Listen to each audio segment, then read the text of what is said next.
नमस्कार, बहुत बहुत स्वागत है आप सभी का। आपके साथ मैं हूं स्वप्निल। तालिबानियों ने अफगानिस्तान में जिस तरह से तबाही मचा रखी है, उस स्थिति में एक बार फिर पूरी दुनिया अमेरिका की तरफ देख रही है। हालांकि अमेरिकी राष्ट्रपति बाइडेन को अमेरिकी सैनिकों की वापसी के फैसले पर कोई अफसोस नहीं है। हालांकि पाकिस्तान जिस तरह से अफगानिस्तान में तबाही के लिए तालिबान को ताकत दे रहा है, उससे अमेरिका खफा है। जानकारी यह है कि तालिबान से यारी इमरान पर भारी पड़ने वाली है और अमेरिका अब पाकिस्तान पर प्रतिबंध की तैयारी कर रहा है। तालिबान और इमरान के नापाक गठजोड़ के साथ साथ आज स्पेशल रिपोर्ट में बात करेंगे चीन की, जहां वीगर मुस्लिम महिलाओं पर शी की सेना सितम ढा रही है। तो चलिए शुरू करते हैं स्पेशल रिपोर्ट।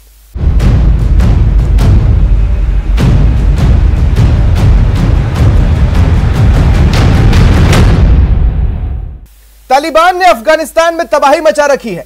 ऐसे में इस समय पूरी दुनिया अमेरिका की तरफ देख रही है, क्योंकि अफगानिस्तान में तभी से हालात खराब हुए हैं जब से अमेरिकी सेना ने जंग का मैदान छोड़कर अपनी वतन वापसी का रुख किया। 20 साल तक अरबों डॉलर फूकने का हवाला देकर अमेरिकी राष्ट्रपति जो बाइडेन ने कहा कि अफगानिस्तान से अमेरिकी सेना की वापसी के फैसले पर उन्हें कोई अफसोस नहीं है।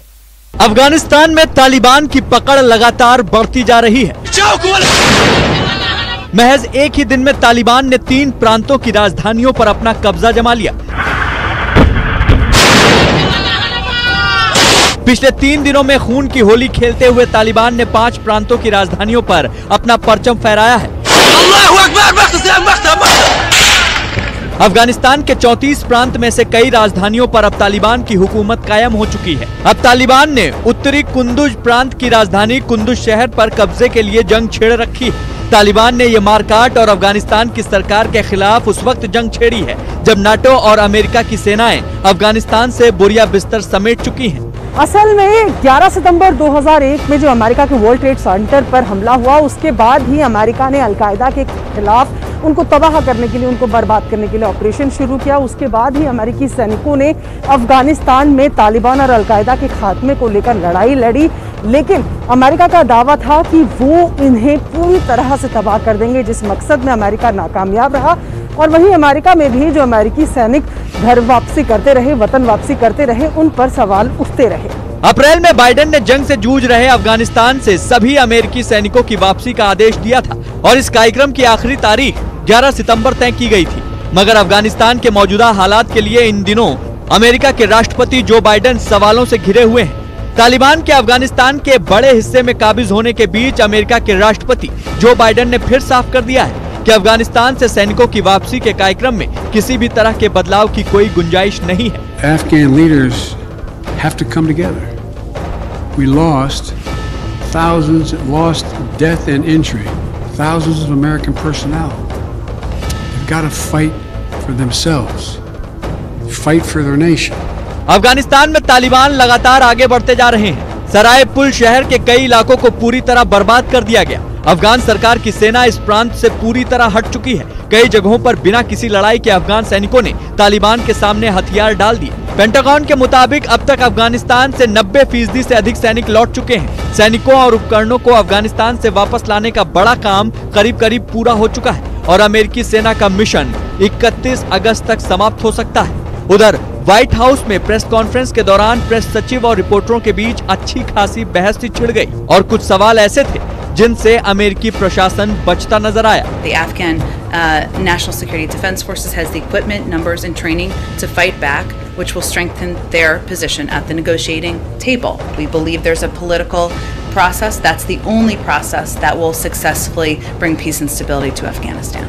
फिलहाल तो अफगानिस्तान में तालिबान का खौफ कायम है और अब तालिबान के कदम काबुल की तरफ बढ़ने शुरू हो गए हैं। अफगानिस्तान में तालिबान का खूनी खेल जारी है। तालिबानियों ने अफगानिस्तान के करीब 85% हिस्से पर कब्जा कर लिया है।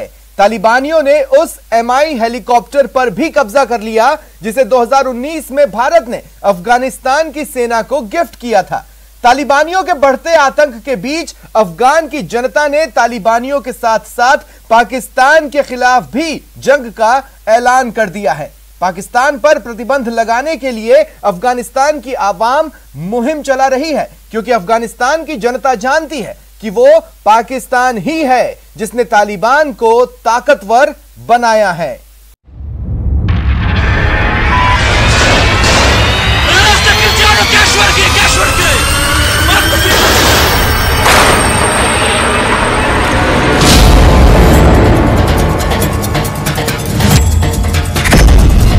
तालिबान का साथ देकर बुरे फंसे इमरान।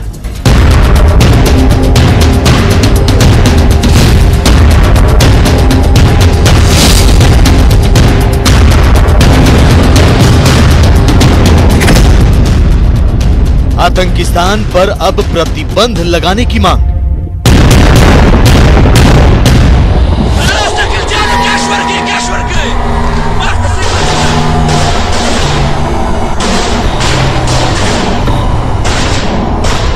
आतंक की आग में गिरा अफगानिस्तान तबाही की कगार पर जा पहुंचा।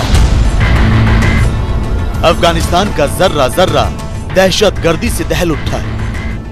तालिबान के बढ़ते दायरे से लोग अपनी जान की खैर मना रहे हैं।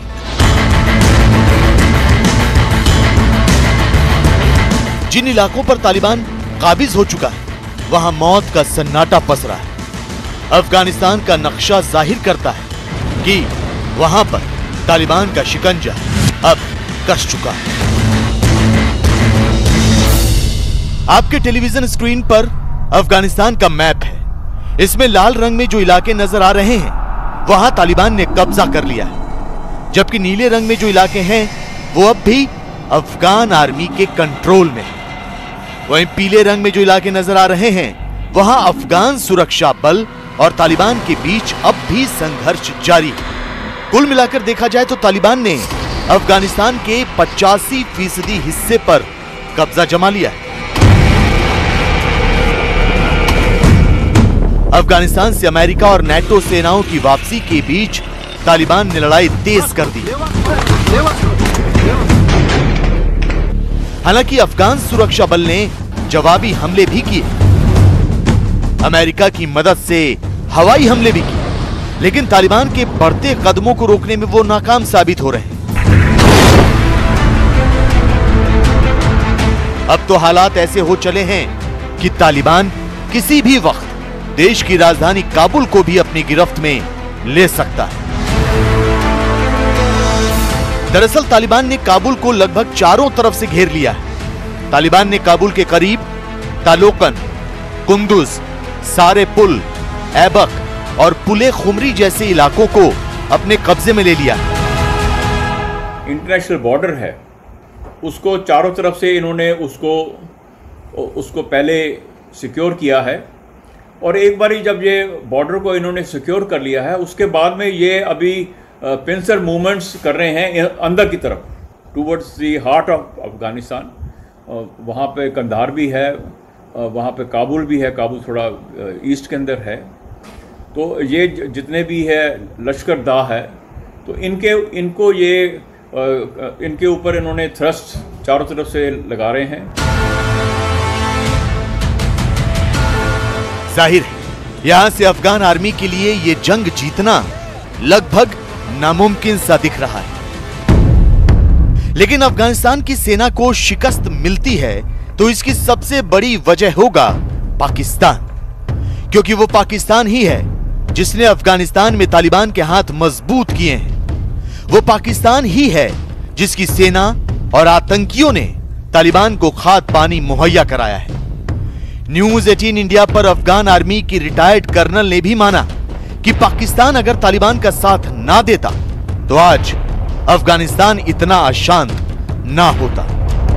जो नर्स है उन लोगों ने सबको हमको पता है, और सब कुछ पूरी दुनिया का पता है। जो वहाँ पर लड़ता रहेंगे वो पाकिस्तानी लोग हैं, वहाँ पर अफगानी लोग इतना नहीं है, और इतना ताकत पर भी हम नहीं है, और ये बात पूरी दुनिया समझ रही है। मतलब आप कहना चाहते हैं कि जो तालिबान के भेष में वहाँ पे जो लोग लड़ रहे हैं वो तालिबान नहीं पाकिस्तान के नागरिक हैं?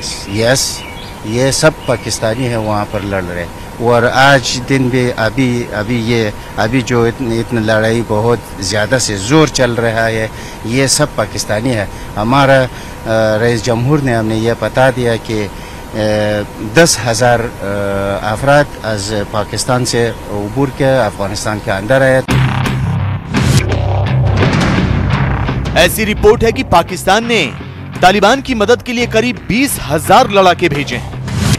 इनमें पाकिस्तान में पनाह लिए हुए आतंकियों के साथ सेना के जवान भी शामिल हैं। पाकिस्तान की मस्जिदों तक से ऐलान किया गया कि लोग तालिबान का साथ दें। लिहाजा अफगानिस्तान की सरकार और अवाम अब पाकिस्तान को कोस रही है, अपने देश की बर्बादी के लिए पाकिस्तान को गुनहगार बता रही है। जिस तरह पाकिस्तान जिहादियों को भेजकर वहां छद्म युद्ध लड़ रहा है, उसके खिलाफ अफगानिस्तान की जनता ने आवाज बुलंद कर दी।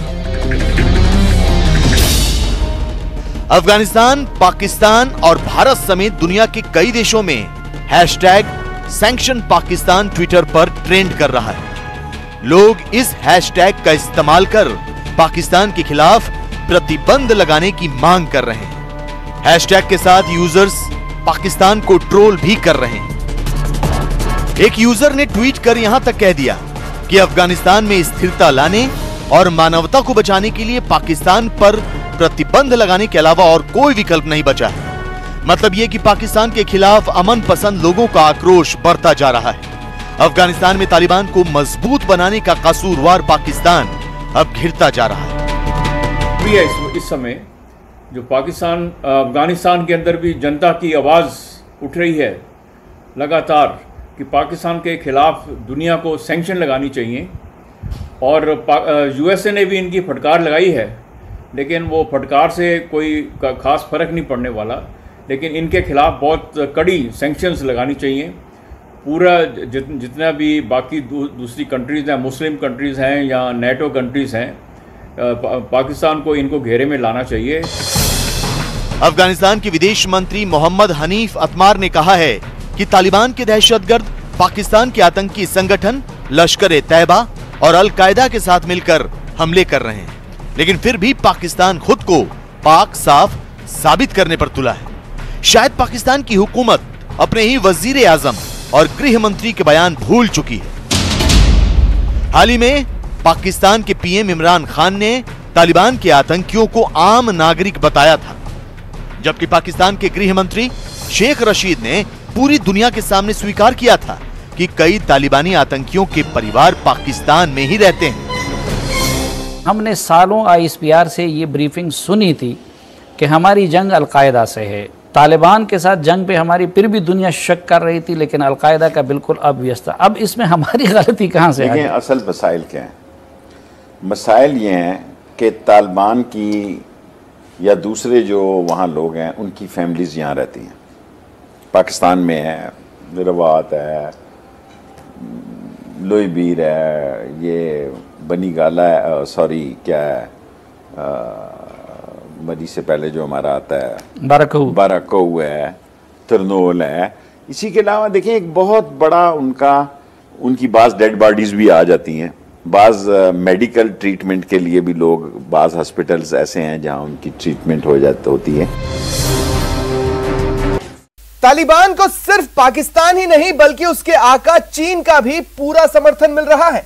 चीन वीगर मुसलमानों को देखते हुए तालिबान से हाथ मिला चुका है, लेकिन तालिबानियों को भी इस बात का इल्म नहीं होगा कि चीन वीगर मुस्लिम महिलाओं के साथ कैसी ज्यादती कर रहा है। चीन ने ऐसे कई डार्क रूम बना रखे हैं जहां शी के सैनिक वीगर महिलाओं से गैंग रेप कर रहे हैं।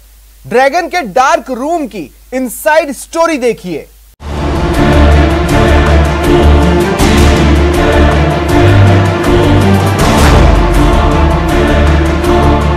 वीगर मुसलमान, ये शब्द कानों में पड़ते ही शी जिनपिंग का शैतानी अक्स आंखों के सामने नाचने लगता है। लाखों की तादाद में पीड़ित लोगों पर जुल्म ढाती चीनी सेना की नई पुरानी तस्वीरें ताजा हो जाती। री एजुकेशन कैंप के नाम पर बेगुनाह लोगों को सलाखों के पीछे रखने और उन पर जुल्म ढाने की वो अनगिनत कहानियां याद आने लगती हैं, जिनमें दर्द है, मातम है और जान बचाने की गुहार। लेकिन आज हम चीन की कम्युनिस्ट सरकार का वीगर मुसलमानों के खिलाफ खूनी एजेंडे से जुड़ा एक ऐसा सच सामने रखने वाले हैं जिससे शी जिनपिंग और ज्यादा शर्मसार हो जाएंगे। एक ऐसा सच जो चीन के तथाकथित री एजुकेशन कैंपों के अंधेरे कमरों में कैद है। दरअसल चीन में वीगर मुसलमानों को अपने मजहब से दूर करने और उन्हें मुख्य धारा में लाने के नाम पर री एजुकेशन कैंपों में रखा जाता है। एक अनुमान के मुताबिक इन कैंपों में 10 लाख से भी ज्यादा महिला और पुरुष कैदी रखे गए। हालांकि पूरी दुनिया को पता है कि इन कैंपों में रखे गए लोग अगर कम्युनिस्ट सरकार के एजेंडे को स्वीकार नहीं करते तो उन पर जुल्म ढाया जाता है।